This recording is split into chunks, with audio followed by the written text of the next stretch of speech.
পারমাণবিক অস্ত্রের বাইরে আসলে কি বানাচ্ছে ইরান? এত পরিমাণে সমৃদ্ধ ইউরেনিয়াম দিয়ে কি করছে দেশটি? কারণ ইরানের পরমাণু শক্তি সংস্থার প্রধান মোহাম্মদ ইসলামী জানিয়েছেন, তাদের প্রয়াত সাবেক সর্বোচ্চ ধর্মীয় নেতা আয়াতুল্লাহ আলী খামেনির জন্যই পারমাণবিক খাতে ব্যাপক সফলতা পেয়েছে তেহরান। কিন্তু এই সাফল্যের নেপথ্যে আসলে রয়েছেটা কি? যদিও পশ্চিমারা বহুদিন ধরেই দাবি করে আসছে পারমাণবিক অস্ত্র তৈরির জন্য ইউরেনিয়াম সমৃদ্ধ করছে ইরান। এমনকি সাম্প্রতিক যুদ্ধের পর দেশটির সামরিক বাহিনীর মাঝেও এই মারণাস্ত্র তৈরির জন্য জোরে সোরে আলোচনা চলছে। কিন্তু পরিস্থিতি আসলে কোন দিকে গড়াচ্ছে?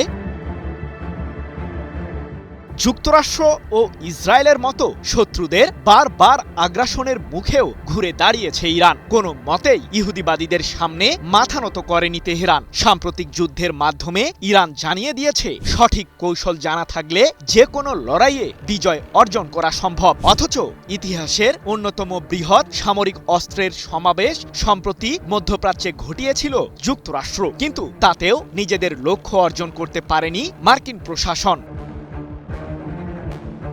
ইরানের ইস্পাহান, নাতানস ও ফোর্দো সহ দেশটির পারমাণবিক কেন্দ্রগুলোকে লক্ষ্য করে গত এক বছরে বহুবার আক্রমণ চালিয়েছে ইহুদিবাদীরা। কিন্তু যুক্তরাষ্ট্র ও ইসরায়েলের শক্তিশালী অস্ত্রের মুখেও যেন বীর দর্পে দাঁড়িয়ে আছে ইরানের পারমাণবিক কর্মসূচি। তাই তো ইরানের পরমাণু শক্তি সংস্থার প্রধান ইসলামী বলেছেন, ইহুদিবাদী শক্তির বিরুদ্ধে আমাদের অবশ্যই জেগে উঠতে হবে। ইরানের পারমাণবিক খাতে সাফল্যের পেছনে শহীদ নেতা আয়াতুল্লাহ আলী খামেনির অবিচল সমর্থন ছিল। তার কারণেই আমরা এ কর্মসূচিতে সফলতা পেয়েছি। 7 জুলাই এক প্রতিবেদনে বিষয়টি নিশ্চিত করেছে ইরান ভিত্তিক সংবাদ মাধ্যম মেহের নিউজ এজেন্সি।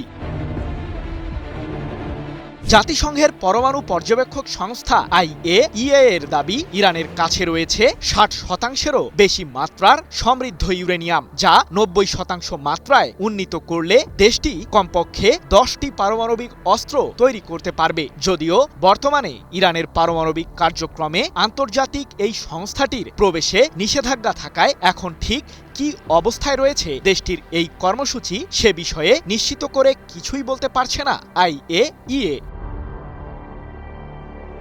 এদিকে পারমাণবিক খাতে নিজেদের সফলতার কথা তুলে ধরে ইসলামী আরও বলেছেন, সকল সীমাবদ্ধতা ও চাপ সত্ত্বেও দেশীয়ভাবে উৎপাদিত উন্নত ও নতুন রেডিও ফার্মাসিউটিক্যালসের ক্লিনিক্যাল ট্রায়াল সম্পন্ন করে বিতরণের পর্যায়ে পৌঁছেছে ইরান। তবে আমাদের যদি সমৃদ্ধ ইউরেনিয়াম না থাকতো তাহলে এ খাতে সফলতা অর্জন করা সম্ভব হতো না। কিন্তু ইরানের পারমাণবিক অস্ত্র তৈরি করাকে ঘিরে পশ্চিমাদের দাবির আসলে মূল ভিত্তিটা কি? আমাদের উঠে দাঁড়াতে হবে। স্পিড, সকল অন্যায়ের বিরুদ্ধে রুখে দাঁড়ানোর এনার্জি পার্টনার।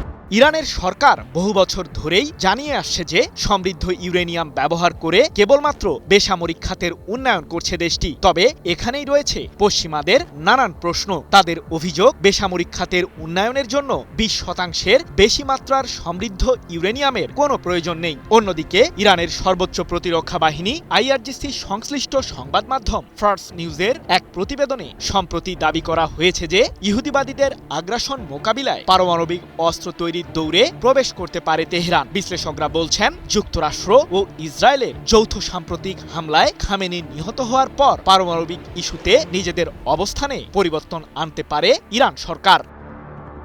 সৃজন মাহমুদ, নিউজ 24।